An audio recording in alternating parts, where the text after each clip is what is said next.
Movie के start में हमें 5 फ्रेंड्स दिखाए जाते हैं और वो लोग रोड ट्रिप पर जा रहे होते हैं। उन फ्रेंड्स का नाम जॉनी, स्कॉट और क्रिस होता है। उनकी फीमेल फ्रेंड का नाम नेटली होता है और नेटली का बेस्ट फ्रेंड ब्रायन होता है। ये सब लोग एक कॉर्नफील्ड की तरफ जा रहे होते हैं, लेकिन तभी बहुत से क्रो इनकी गाड़ी पर अटैक कर देते, जिससे उनकी कार इम्बैलेंस हो जाती है और उनकी कार का एक्सीडेंट हो जाता है और वो फ्रेंड्स बेहोश हो जाते हैं। अब कुछ देर के बाद जब उन लोगों को होश आता है तो वो लोग देखते हैं कि उनकी गाड़ी की हालत काफी खराब हुई, साथ ही उनके मोबाइल्स में भी सिग्नल नहीं होता है और वो जगह एकदम सुनसान होती है। वहाँ पर आसपास कोई भी नहीं होता है। तभी वो लोग नोटिस करते हैं कि उनका एक फ्रेंड जिसका नाम जॉनी होता है वो गायब होता है। उन्हें लग रहा होता है कि शायद उनका फ्रेंड हेल्प लेने के लिए गया होगा। इसके बाद स्कॉट को उस जगह पर एक घर नजर आता है और उस घर में लाइट भी जल रही होती है, तो वो सारे फ्रेंड्स उस जगह पर जाने लगते हैं क्योंकि उन्हें लग रहा होता है कि शायद उनका फ्रेंड जॉनी उसी घर में गया होगा। दूसरी तरफ नेटली पास की जगह पर हेल्प के लिए देख रही होती है कि तभी उसे महसूस होता है कि जैसे कोई क्रॉप्स की अंदर से उसे देख रहा हो, लेकिन जब वो वहाँ पर चेक करती है तो वो वहाँ से गायब हो जाता है। नेटली इससे बहुत ज्यादा डर जाती है और ये बात वो अपने एक फ्रेंड क्रिस को बताती है, लेकिन वो नेटली की बातों पर ज्यादा ध्यान नहीं देता है। दूसरी तरफ ब्रायन और स्कॉट दोनों उस घर के अंदर जाते हैं। वो घर काफी पुराना होता है और उस घर में कोई भी नहीं होता है। तभी उन दोनों को ऊपर से कुछ आवाजें आती है जैसे कोई स्टेयर्स पर चढ़ रहा हो, तो वो लोग उस जगह पर चेक करने के लिए जाते हैं। इधर नेटली दोबारा से क्रॉप्स के अंदर चेक करने के लिए जाती है, जहाँ पर उसे एक स्कैरक्रो नजर आता है जो कि काफी अजीब होता है। नेटली जब उसका मास्क हटाती है तो उसके अंदर एक इंसान का स्केलेटन होता है। ये देखकर नेटली बहुत ज्यादा डर जाती है और चीखने लगती है। ये सुनकर क्रिस वहाँ पर आता है। वो उसे समझाता है कि देखो ये काफी पुराना स्केलेटन है तो उसे डरने की जरूरत नहीं है, ये बिल्कुल नॉर्मल है। और इसके बाद क्रिस नेटली को रिलैक्स करता है। उधर ब्रायन और स्कॉट दोनों ऊपर के रूम में पहुंच जाते हैं, जहाँ उन्हें उनका मिसिंग फ्रेंड जॉन नजर आता है। वो देखते हैं कि जॉन के हाथ में कीले लगे होते हैं और वो कुछ सिल रहा होता है। यहाँ जॉन काफी अजीब लग रहा होता है और उस पर बहुत से घाव भी होते हैं। अब वो दोनों उसे देख ही रहे होते हैं कि तभी वहाँ की लाइट्स बंद हो जाती हैं। इधर नेटली क्रॉप्स में चेक कर रही होती है। दूसरी तरफ क्रिस नेटली को ढूंढ रहा होता है कि तभी नेटली पर कोई क्रिएचर अटैक कर देता है और उसे अपने साथ ले जाता है, जिससे नेटली चिल्लाने लगती है। अब नेटली की आवाज क्रिस और ब्रायन दोनों सुनते हैं और वो दोनों उसकी तरफ आने लगते हैं, लेकिन इसी बीच वो दोनों एक दूसरे से टकरा जाते हैं।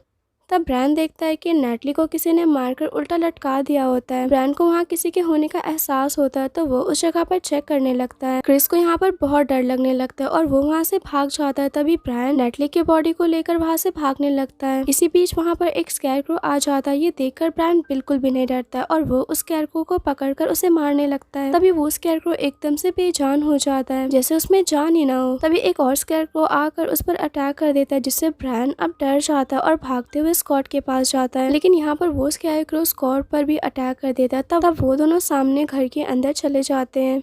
यहाँ वो दोनों नोटिस करते हैं कि वो स्कैरक्रो उस घर के अंदर नहीं आ पाता, यानी कि वो बस कॉर्नफील्ड में ही रहा करता था। इसके बाद वो दोनों एक दूसरे के घाव पर मेडिसिन लगाते हैं। इसके बाद वो दोनों घर के बाहर जाते हैं, जहाँ पर उन्हें एक गाड़ी नजर आती है, लेकिन उस गाड़ी में स्कैरक्रो पड़ा होता है जो अचानक से उन पर अटैक कर देता है, लेकिन ये लोग किसी तरह खुद को बचा लेते हैं। इधर स्कॉट को विजन्स आने लगते हैं, जहाँ पर वो एक आदमी को देखता है जो कि अपने 2 बेटों के साथ रहा करता था और वो मीट को काट रहा होता है। तभी वो अपने बेटों को मीट को काटने का कहता है, जिस पर उस आदमी का बड़ा बेटा तो उसे काफी अच्छे से काट देता है, लेकिन छोटा बेटा इसमें बिल्कुल भी इंटरेस्टेड नहीं होता है, जिस पर वो आदमी उसे मारने लगता है, जिससे उसके छोटे बेटे को काफी बुरा लगता है। यहाँ ब्रायन स्कॉट को होश में लाता है, जिससे स्कॉट का विजन टूट जाता है। दूसरी तरफ क्रिस घर के अंदर चेक करने लगता है। तभी उसे वहाँ पर कार की चाबी मिलती है, लेकिन इसी बीच उसे एहसास होता है कि जैसे कोई उसके पीछे गया हो, और जब वो उस जगह को चेक करता है तो उसे वहाँ पर नेटली दिखाई देती है। दरअसल नेटली की डेथ हो चुकी है और वो बिल्कुल जॉन की तरह स्टिचेस कर रही होती है। तभी वहाँ पर स्कॉट और ब्रायन भी आ जाते हैं, लेकिन वो दरवाजा खुल ही नहीं रहा होता है, जिस पर क्रिस विंडो के जरिए बाहर जाने की कोशिश करता है, लेकिन तभी नेटली उसे देख लेती है, जिसके बाद क्रिस का हाथ विंडो में ही फंस जाता है और वो काफी इंजर्ड हो जाता है और नीचे गिर जाता है। ये देखकर स्कॉट और ब्रायन को बहुत ज्यादा गुस्सा आता है। इसके बाद ब्रायन उसी रूम में जाकर नेटली को चेक करता है, लेकिन वहाँ पर कोई भी नहीं होता। ये देखकर वो इस बारे में क्रिस से पूछता है। तब क्रिस उसे बताता है कि वो नेटली जरूर थी, लेकिन उसकी डेथ हो चुकी है। तब क्रिस उससे कहता है कि उसके पास कार की कीज है, तो वो लोग इस जगह से बाहर जा सकते हैं, लेकिन ब्रायन उनसे कहता है कि अगर नेटली जिंदा है तो वो बगैर नेटली के नहीं जाएगा। साथ ही वो क्रिस से चाबी भी ले लेता है। तब स्कॉट गुस्से में बाहर चला जाता है, जहाँ स्कॉट को दोबारा दोबारा विजन आता है। वो इस बार उन्हीं दो भाई को देखता है जिनमें से छोटा भाई अपने बड़े भाई को स्टैप कर करके जान से मार देता है। तभी वहाँ पर स्कैरक्रो आ जाता है और स्कॉट को मारने लगता है। इसी बीच वहाँ पर ब्रायन आ जाता है और वो उसे बचाता है, साथ ही वो उस स्कैरक्रो को मार देता है। इसके बाद स्कॉट ब्रायन को बताता है कि उसे बार बार विजन्स आ रहे हैं जैसे उन तीनों की स्पिरिट वहाँ पर हो। तब ब्रायन कहता है कि शायद नेटली को भी यही सब आ रहा हो और वो घर के अंदर नेटली को बचाने जाता है। इधर स्कॉट और क्रिस बाहर होते हैं जहाँ पर क्रिस कहता है कि ब्रायन का तो दिमाग खराब है और हम लोग इस जगह से बाहर चलते हैं, लेकिन स्कॉट उसकी एक भी बात नहीं मानता और वो ब्रायन के पास अंदर चला जाता है। वहाँ पर उन्हें एक शॉटगन नजर आती है।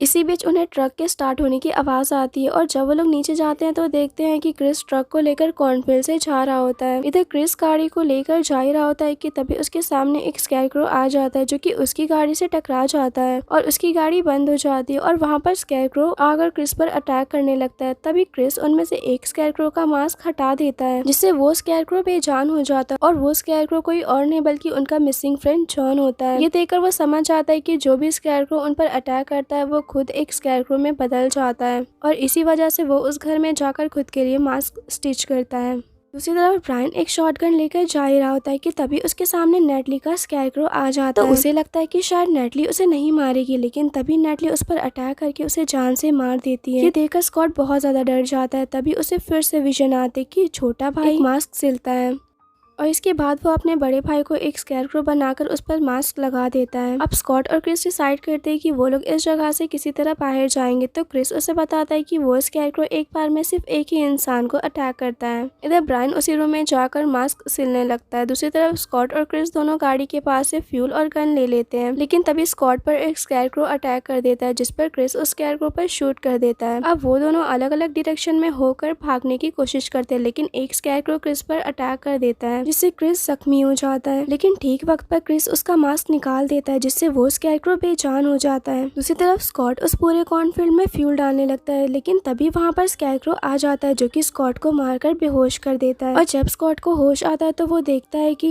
वो स्कैरक्रो क्रिस को उल्टा लटका रहा होता है। तभी क्रिस स्कॉट को कहता है कि तुम यहाँ से भाग जाओ और मैं इसे पकड़ कर रखता हूँ, यानी कि वो अपने दोस्त को बचाने के लिए खुद को सेक्रीफाइस कर रहा होता है। तब स्कॉट वहाँ से भागने लगता है। ये देखकर वो स्कैरक्रो क्रिस को जान से मार देता है और स्कॉट के पीछे भागने लगता है। स्कॉट भागते भागते रोड पर गिर जाता है और बेहोश होने लगता है। तभी वहाँ पर एक और गाड़ी आती है जिसमें बहुत से लोग होते हैं। तभी वो स्कैरक्रो स्कॉट की तरह गिर जाता है क्योंकि वो स्कैरक्रो अब उन लोगों पर भी अटैक करने वाला होता है और वो लोग उनकी तरफ आने लगते हैं। और इसी के साथ ये मूवी एंड हो जाती है। Thank you for watching. Also to subscribe to my channel.